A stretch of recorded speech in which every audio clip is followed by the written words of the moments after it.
నమస్తే news 16 face to face కార్యక్రమానికి స్వాగతం. నేను గోపీకృష్ణ. ఆంధ్రప్రదేశ్లో ఎన్నికలకు నగారా మోగింది. ఏప్రిల్ 11న రాష్ట్ర వ్యాప్తంగా ఎన్నికలు జరగబోతున్నాయి. ఈ నేపథ్యంలోనే అధికార పార్టీ నేతలు చెప్తూ ఉన్నారు, ప్రభుత్వం అమలు చేసిన సంక్షేమ పథకాలే మళ్ళీ మమ్మల్ని గెలిపిస్తాయని. ఈ నేపథ్యంలోనే ప్రస్తుతం మనం భవానీపురం ప్రాంతంలో ఉన్నాం. విజయవాడలో షేక్ కాజా గారు ఉన్నారు, వక్ఫ్ బోర్డ్ డైరెక్టర్గా ఉన్నారు. పార్టీ కార్యక్రమాలు ఎలా సాగుతున్నాయి, అదేవిధంగా వక్ఫ్ బోర్డ్ డైరెక్టర్గా ఉన్నారు కాబట్టి గతంలో వక్ఫ్ బోర్డ్ భూములకు సంబంధించి చాలా ఇష్యూస్ రైజ్ అయ్యాయి. భూములు అన్యాక్రాంతమైపోతున్నాయి, కబ్జాలకు గురవుతున్నాయి అని చెప్పి. కాజా గారు డైరెక్టర్గా వచ్చిన తర్వాత ఏమన్నా మార్పు వచ్చిందా, భూములు ఎలా ఉన్నాయి, అసలు ఎటువంటి డెవలప్మెంట్ జరుగుతుందనేది ఆయన మాట్లాడి తెలుసుకునే ప్రయత్నం చేద్దాం. సార్ ముందుగా నమస్తే సార్. ఈరోజు ఎన్నికలకు నగారా మోగింది. ఫస్ట్ ఆఫ్ ఆల్ టీడీపీకి సంబంధించి అధికార పార్టీ కార్యక్రమాలు ఏ విధంగా సాగుతున్నాయి పశ్చిమ నియోజకవర్గంలో? రాష్ట్రంలో శుభపరిణామం. రాష్ట్రం అభివృద్ధి చెందుతున్న వేళ అమరావతి అన్ని విధాల అభివృద్ధి పదంలో ముందుకు వెళ్తున్న వేళ రాష్ట్రంలో ఎన్నికల నగారా మోగడం తెదేపా కార్యకర్తలకు, తెదేపా పార్టీ శ్రేణులందరికీ ఎంతో ఆనందంగా ఉంది. త్వరలోనే ఏప్రిల్ 11న ప్రతి ఒక్కరూ రాష్ట్రంలో రాష్ట్ర అభివృద్ధిని చూసి ఓటేయాలని ఉవ్విళ్ళూరుతున్నారు. ఇప్పుడున్న కాలంలో రాష్ట్రంలో చంద్రబాబు ఒక్కటే మార్గం. చంద్రబాబు దిశానిర్దేశం చేసే నాయకుడు, అందరిలాగా మాటలు చెప్పే నాయకుడు కాదు. అభివృద్ధి పదాన్ని నడిపించే నాయకుడు చంద్రబాబు. అది ప్రతి ఒక్కరూ ఆలోచించి తెలుగుదేశం పార్టీని మళ్ళీ అధికారంలో తెస్తే తప్ప ఈ అమరావతి అభివృద్ధి జరగదు అని దృఢ సంకల్పంతో ఏప్రిల్ 11 ఎప్పుడు వస్తుందా, మళ్ళీ తెదేపాని అధికారంలో తీసుకొచ్చి అమరావతిని ఏ విధంగా అభివృద్ధి పదంలో నడిపించాలని యువత, రైతులు అందరూ ఎంతో ఆనందంగా, ఆసక్తిగా ఎదురు చూస్తున్నారు. త్వరలోనే మంచి శుభపరిమాణంతో తెలుగుదేశం పార్టీ మళ్ళీ ప్రభుత్వం ఏర్పరిచి చంద్రబాబు గారి నాయకత్వంలో అమరావతి అభివృద్ధి చెందుతుందని, మళ్ళీ అందరూ చంద్రబాబు గారి నాయకత్వాన్ని బలపరుస్తానని ఆశిస్తున్నాను. సార్, కాజా గారు మీరు ఇన్ని చెప్తున్నారు. ఇదే పశ్చిమ నియోజకవర్గంలో గతంలో జలీల్ ఖాన్ గారు వైసీపీ నుంచి గెలిచారు. తర్వాత అభివృద్ధి పేరుతో టీడీపీలోకి వెళ్ళారు. జలీల్ ఖాన్ వర్గం కానివ్వండి, జలీల్ ఖాన్ గారు కానివ్వండి, సొంత పనుల కోసమే టీడీపీలోకి వెళ్ళారు తప్ప నియోజకవర్గాన్ని అభివృద్ధి చేసింది ఏమీ లేదని చెప్పి పెద్ద ఎత్తున వెల్లంపల్లి శ్రీనివాస్ కానివ్వండి, వైసీపీ నేతలు చెప్తున్నారు. అంటే ఈ నియోజకవర్గంలో అభివృద్ధి ఏం జరగలేదా? జలీల్ ఖాన్ గారు టీడీపీ పార్టీ అధికార పార్టీలోకి వెళ్ళిన అభివృద్ధి శూన్యమని వాళ్ళు చెప్తున్నారు. ఏం చెప్తారు?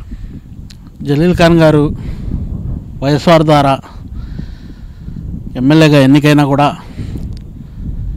ఈ రాష్ట్ర అభివృద్ధి, ఆయన నియోజకవర్గంలో జరుగుతున్న అభివృద్ధి ఇంకా ముందుకు పోవాలంటే నేను పార్టీ మారక తప్పదు అనే ఈక్వేషన్స్తో అభివృద్ధిని ఆకాంక్షించే, ఆయన సొంత పనులు కాదు, అభివృద్ధిని ఆకాంక్షించే పార్టీ మారని ఆశిస్తున్నాను. ఆయన పార్టీ మారిన ఈ నియోజకవర్గంలో 15 కోట్లతో ముస్లింలకి బహుళ అంతస్తుల 5 ఫ్లోర్స్ ముసాఫిర్ ఖానాని, షాదీ ఖానాని నిర్మించారు. 15 కోట్లు రాష్ట్రం మొత్తంలో ఏ షాదీ ఖానాకి ఇవ్వలేదు. అటువంటి ప్రిఫరెన్స్ జలీల్ ఖాన్ గారికి ఇచ్చారు. కడపలో హజ్ హౌస్ కట్టినా కూడా నా నియోజకవర్గంలో విజయవాడలో అందుబాటులో ముస్లింలందరికీ హజ్ హౌస్ కావాలని పట్టుబట్టి జలీల్ ఖాన్ గారు 105 కోట్లతో బ్రహ్మాండమైన హజ్ హౌస్ను సాధించుకున్నాడు. ఈ నియోజకవర్గంలో కాలువలు కానీ, రోడ్లు కానీ ప్రతి పని నియోజకవర్గంలో సాధించుకోగలిగాడు. సీఎం రిలీఫ్ ఫండ్ నాకు తెలిసి ఈ కృష్ణా జిల్లాలోనే అత్యధికంగా సీఎం రిలీఫ్ ఫండ్ తెచ్చిన ఏకైక ఎమ్మెల్యే జలీల్ ఖాన్ గారు ఇప్పుడు వాళ్ళ కూతుర్ని కూడా పెట్టినా కూడా జలీల్ ఖాన్ గారు చేసిన అభివృద్ధి, జలీల్ ఖాన్ గారు చేసిన పేదలకు చేసిన సహాయం వారి కూతుర్ని బ్రహ్మాండమైన మెజార్టీతో గెలిపిస్తాయని మేము ఆశిస్తున్నాము. అది కాకుండా జలీల్ ఖాన్ గారు ఈ అవుట్ఫాల్ డ్రైన్లో నైజాం గేట్ దగ్గర బల్బు 6 వే బల్బు కోసం 37 కోట్ల రూపాయలు తెచ్చి దాన్ని డెవలప్ చేశాడు. అది ఆ బల్బు పని చేయకపోతే మొత్తం పాత బస్తీ అంతా ఎప్పుడు చిన్నపాటి వర్షం వచ్చినా కూడా నిండిపోయేది. ఇప్పుడు ఆ సమస్య తగ్గింది. త్వరలో ఇంకా దాన్ని రైల్వే ట్రాక్ నుండి కిందకి తీసుకెళ్ళడానికి కూడా ప్రతిపాదన చేస్తున్నాడు. అది ఒక్కటి సాధిస్తే మాత్రం పశ్చిమ నియోజకవర్గం పాత బస్తీ ఉండేది, పాత బస్తీ కాదు కొత్త బస్తీలా తయారు చేశాడు జలీల్ ఖాన్ గారు. ఆయన సహాయ సహకారాలు వాళ్ళ అమ్మాయికి అందరూ ఆదరిస్తారని, ఆశీర్వదిస్తారని, భారీ మెజార్టీ కలిగిస్తారని కూడా మేము ఆశిస్తున్నాం. సార్, కాజా గారు, మనందరికీ తెలుసు మన పశ్చిమ నియోజకవర్గంలో ముస్లిం మైనారిటీ ఓటర్లు పెద్ద ఎత్తున ఉన్నారు. సో ఆ ముస్లిం మైనారిటీ ఓటర్లందరూ ఈరోజు జలీల్ ఖాన్ గారి అమ్మాయి షబానా ఖాతూన్కు ఓటేసే పరిస్థితి అని చెప్పి మీరు చెప్తున్నారు. అయినప్పటికీ ఈరోజు వైసీపీ కూడా ముస్లిం మైనారిటీలకు చెందిన వ్యక్తిని బరిలోకి దింపే ప్రయత్నం చేస్తూ ఉంది. జలీల్ ఖాన్ గారు ముస్లిం మైనారిటీలు కూడా చేసింది ఏమీ లేదు, అందుకోసమే వాళ్ళ అభ్యర్థిని కూడా ముస్లిం మైనారిటీలు దింపుతున్నారు. ఖచ్చితంగా మళ్ళీ పశ్చిమ నియోజకవర్గంలో వైసీపీ జెండా ఎగరేస్తామంటున్నారు. అంటే టీడీపీ జెండా ఎగిరే పరిస్థితి ఉందా లేదా అంటే ఏం చెప్తారు? తెలుగుదేశం పార్టీ ఆవిర్భావం తర్వాత మొట్టమొదటిసారిగా పశ్చిమ నియోజకవర్గంలో ఒక్కసారి టీడీపీ గెలిచింది. మళ్ళీ జలీల్ ఖాన్ గారి కృషితో, చంద్రబాబు గారి సహాయంతో ఇక్కడ చేసిన అభివృద్ధి పనులే టీడీపీ జెండాని పశ్చిమ నియోజకవర్గంలో ఎగరేస్తాయని మేము ఎంతో ఆసక్తిగా ఉన్నాము. ఇక్కడ ముస్లిం ఈక్వేషన్ కాదు, పార్టీ ఈక్వేషన్ కాదు, అభివృద్ధే ఆయన్ని గెలిపించింది. టీడీపీని జెండాని ఇక్కడ పశ్చిమ నియోజకవర్గ కంచుకోటగా మార్చింది. ఈ అభివృద్ధి వాళ్ళని గెలిపించద్దని నేను ఆశిస్తున్నాను. సార్, మీరు వక్ఫ్ బోర్డ్ డైరెక్టర్గా ఉన్నారు ప్రస్తుతానికి. గతంలో కాంగ్రెస్ పాలనలో కూడా వక్ఫ్ బోర్డ్కి సంబంధించి పెద్ద ఎత్తున భూములు కబ్జాకు గురైన పరిస్థితి. అయితే మీ జలీల్ ఖాన్ గారు చైర్మన్గా ఉన్నారు, మీరు డైరెక్టర్గా ఉన్నారు. అంటే పరిస్థితిలో పెద్దగా మార్పు వచ్చినట్టు లేదు అని చెప్పి ప్రతిపక్షాలు కానివ్వండి, కొందరు ముస్లిం మైనారిటీ సోదరులు చెప్తుంది. నిజంగానే ఆ పరిస్థితి ఉందా? ఈ కబ్జాకు గురైన భూముల పరిస్థితి ఏంటి? ఇక్కడ మన దర్గాకి సంబంధించి భూములు కూడా కొంచెం కబ్జా అయ్యే పరిస్థితి ఉందని చెప్పి స్థానిక నేతలు చెప్తున్నారు. ఎలా ఉంది? మీరు వచ్చిన తర్వాత ఏమైనా మార్పు ఉందా లేదా అంటే ఏం చెప్తారు? మీరు అడిగిన క్వశ్చన్ 100% కరెక్టు. రాష్ట్రం విడిపోక ముందు మొత్తం వక్ఫ్ బోర్డులో పెత్తనం అంతా తెలంగాణ వాళ్ళే చేసేవాడు. తెలంగాణ వాళ్ళు పెత్తనం చేయడం మూలంగా, తెలంగాణ వాళ్ళు చైర్మన్లు అవ్వడం మూలంగా, రాష్ట్ర వక్ఫ్ బోర్డు చైర్మన్లు అవ్వడం మూలంగా ఈరోజు మా ప్రాంతం భూములు చాలా వరకు అన్యాక్రాంతమైనా కూడా వాళ్ళు ఎటువంటి చర్యలు తీసుకోకుండా నెగ్లిజెన్సీ చేసి మ్యాక్సిమం భూముల్ని కోర్టులో తీసుకెళ్ళి కోర్టులోనే కేసుల్లోనే అలాగే ఇచ్చేశారు. రాష్ట్రం విడిపోయింది. మొట్టమొదటి చైర్మన్ జలీల్ ఖాన్ అయ్యాడు.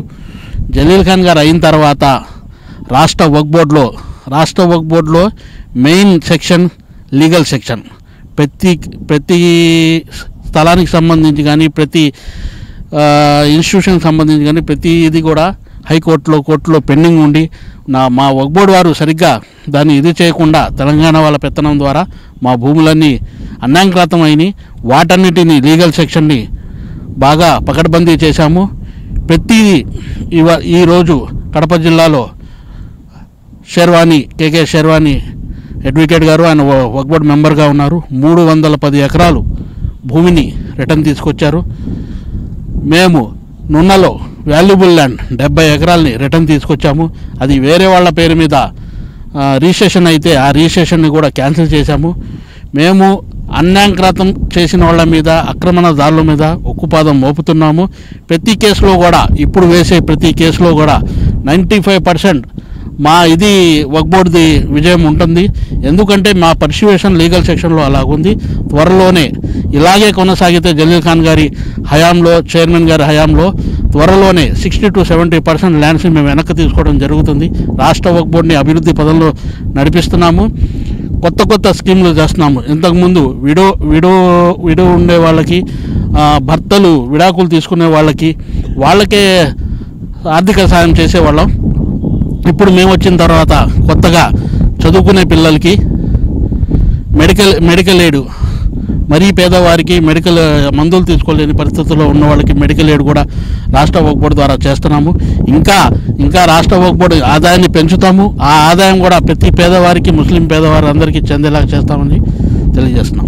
సార్, మనం అన్నట్టు మీరు చెప్తూ ఉన్నారు పెద్ద ఎత్తున వక్ఫ్ బోర్డు నుంచి కూడా కార్యక్రమాలు చేపడుతున్నాం పేద ముస్లిం మైనారిటీల కోసమని. చాలామంది మేము నియోజకవర్గాల్లో పర్యటిస్తున్నప్పుడు చెప్తూ ఉన్నారు విద్యార్థులు ఎవరైతే ఉన్నారో ముస్లిం మైనారిటీ పిల్లల్లో కనీసం స్కూల్కి కూడా వెళ్ళి చదవలేని పరిస్థితి. సో అటువంటి వాళ్ళు కూడా అడుగుతూ ఉన్నారు ఈరోజు వక్ఫ్ బోర్డుకి సంబంధించి కానివ్వండి ప్రభుత్వం నుంచి మాకేమన్నా ఆసరా దొరికితే బాగుంటుందని చెప్పి. సో దీనికి సంబంధించి షేక్ కాజా గారు ఏమైనా చొరవ చూపే అవకాశం ఉందా? రాష్ట్ర వక్ఫ్ బోర్డు ద్వారా రాష్ట్ర వక్ఫ్ బోర్డులో ఉన్న ఆదాయంలో మా వంతు సహాయంగా మొట్టమొదటిసారిగా 2 లక్షలతో మొదలుపెట్టాం. ఇప్పుడు దాన్ని 4 లక్షలు చేశాం. వక్ఫ్ బోర్డు ఆదాయాన్ని పెంచితే మేము చేసే సహాయ సహకారాలు కూడా పెంచగలం. వక్ఫ్ బోర్డు ఆదాయాన్ని పెంచుతున్నాం. మెయిన్ కమర్షియల్ సెంటర్స్లో ఉన్న ల్యాండ్స్ని పద్ధతిలో 2014 వక్ఫ్ రూల్స్ ప్రకారం ఇచ్చి వక్ఫ్ బోర్డుకు వచ్చే ఆదాయంలో ఎక్కువగా ఇంకా ఖర్చు పెట్టడానికి సాయశక్తులా కృషి చేస్తాం. రాష్ట్ర వక్ఫ్ బోర్డు ద్వారా కాదు, రాష్ట్ర ప్రభుత్వం మైనార్టీ కార్పొరేషన్ ద్వారా కూడా ఆర్థిక సహాయం చేస్తుంది. దానిని అందరూ మైనార్టీలు యూటిలైజ్ చేసుకోవాలి. యూటిలైజ్ చేసుకునే విధానం కూడా అందరూ తెలుసుకోవాలని నేను తెలియజేస్తున్నాను. చివరి ప్రశ్న, సూటి ప్రశ్న. స్థానిక నేతలు చెప్తూ ఉన్నారు, కొందరు ముస్లిం మైనారిటీ నేతలే చెప్తూ ఉన్నారు ఈరోజు రాష్ట్ర వ్యాప్తంగా కానివ్వండి విజయవాడలో పెద్ద ఎత్తున ముస్లిం మత పెద్దలు కానివ్వండి ఈ కమ్యూనిటీకి సంబంధించి అందరూ పెద్దలు ఉన్నారు. వాళ్ళందరినీ పక్కన పెట్టి షేక్ కాజా గారు లాంటి వాళ్ళకి డైరెక్టర్ పదవి అప్పచెప్పారు. పైరవీలు చేసే షేక్ కాజా ఈరోజు ఆ పొజిషన్ తీసుకున్నారని చెప్తున్నారు. వాళ్ళకి ఇచ్చే కామెంట్ ఏంటి, మీరు ఏం చెప్పదలుచుకున్నారు? నాకు పదవి రాష్ట్ర ప్రభుత్వం కానీ నేను నామినేటెడ్ కోటాలో కానీ తెచ్చుకోలేదండి. నేను ఒక దర్గాకి ముత్తవల్లిని. దర్గాకు ముత్తవల్లిలో ప్రజాస్వామ్య పద్ధతిలో ఎలక్షన్లో కంటెస్ట్ చేసి అత్యధిక మెజార్టీతో, అతి తక్కువ వయసులో అత్యధిక మెజార్టీతో గెలిచిన వక్ఫ్ బోర్డు మెంబర్ని నేను. నాకు అదొక చరిత్ర. ఆ చరిత్ర నా ఏజ్లో ఎవరు వక్ఫ్ బోర్డు మెంబర్ చేయలేదు. వక్ఫ్ బోర్డు మెంబర్ నేను ఏదైనా పైరవీల కోసం తెచ్చుకున్నాను అనుకుంటే రాష్ట్ర ప్రభుత్వం నుండి నామినేటెడ్ కోటాలో తెచ్చుకుంటే మీరు అన్న మాట నాకు చెల్లిద్ది. నేను నామినేటెడ్ కోటాలో కాదు, రాష్ట్రంలో ఉన్న ముతవల్లి అందరూ నన్ను కావాలని చెప్పి అత్యధిక మెజార్టీతో గెలిపిస్తే నేను చైర్మన్ అయ్యాను. సార్, చివరిగా ఎన్నికలు అయితే రాబోతూ ఉన్నాయి. ఏప్రిల్ 11న ఎన్నికలు. మరొక నెల రోజుల్లో భవితవ్యం తేలబోతూ ఉంది. చివరిగా నియోజకవర్గ ప్రజలకు ఏం చెప్పదలుచుకున్నారు? రాష్ట్ర ప్రజలకి, ముస్లిం మైనారిటీలకి ఒక డైరెక్టర్గా, వక్ఫ్ బోర్డు డైరెక్టర్గా ఏం చెప్పదలుచుకున్నారు?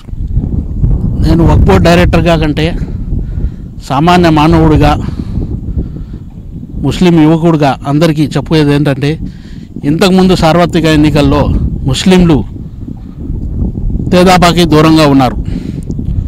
బీజేపీతో కలిసిందనే ఈక్వేషన్స్తోనే తేదాపాకి దూరంగా ఉన్నారు. బీజేపీతో తెగదింపులు చేసుకున్న నరేంద్ర మోడీని నువ్వు ఎవరు అని ప్రశ్నించి నాకు రాష్ట్రానికి కావాల్సిన వాటా ఇవ్వాల్సిందే అని చెప్పి చెబుతున్న చంద్రబాబుని ముస్లింలు అందరూ హక్కున చేర్చుకున్నారు. ముస్లిం కమ్యూనిటీ అంతా ఇప్పుడు తెదాపాతోనే ఉంది. అఖండ మెజార్టీతో అత్యధిక సీట్లతో చంద్రబాబు గారు ప్రభుత్వం ఫామ్ చేయబోతున్నారు. దీంట్లో ఎటువంటి డోకా లేదు. దీంట్లో ఎటువంటి ఇది చేయాల్సిన అవసరం కూడా లేదు. 100% ఇది జరిగిద్ది. ముస్లింలందరూ తెదాపాతోనే ఉన్నారు. రైట్. షేక్ కాజా గారు ఒకటే స్పష్టంగా చెప్తూ ఉన్నారు, రాబోయే ఎన్నికల్లో ఖచ్చితంగా టీడీపీ జెండా రాష్ట్రంలో ఎగురుతుంది, మరొకసారి చంద్రబాబు ముఖ్యమంత్రి అవుతారు. ఇక ఏదైతే ప్రతిపక్షాలు చేస్తూ ఉన్నాయో ఒక వాదన, ముస్లిం మైనారిటీలు అసలు టీడీపీ వైపు లేరు, వైసీపీ వైపు చూసే పరిస్థితి అని చెప్తూ ఉన్నారు. కానీ అదంతా కేవలం అబద్ధపు మాటలే. ఖచ్చితంగా రాష్ట్రంలో ముస్లిం మైనారిటీలు పెద్ద ఎత్తున టీడీపీకి అండగా ఉన్నారు. రాబోయే ఎన్నికల్లో ముస్లిం మైనారిటీలు తప్పకుండా చంద్రబాబు నాయుడుకి, టీడీపీ పార్టీకి ఓటేస్తారని చెప్పి షేక్ కాజా చెప్తున్నారు. అయితే భవిష్యత్ నిర్ణయిస్తుంది కాబోయే సీఎం ఎవరు, అండ్ అదేవిధంగా రాష్ట్రంలో ఎటువంటి ప్రభుత్వం వస్తుందనేది ఓటర్లు నిర్ణయిస్తారు. వీడియో జర్నలిస్ట్ రాజేష్తో గోపీకృష్ణ, న్యూస్ 16, విజయవాడ భవానీపురం నుంచి.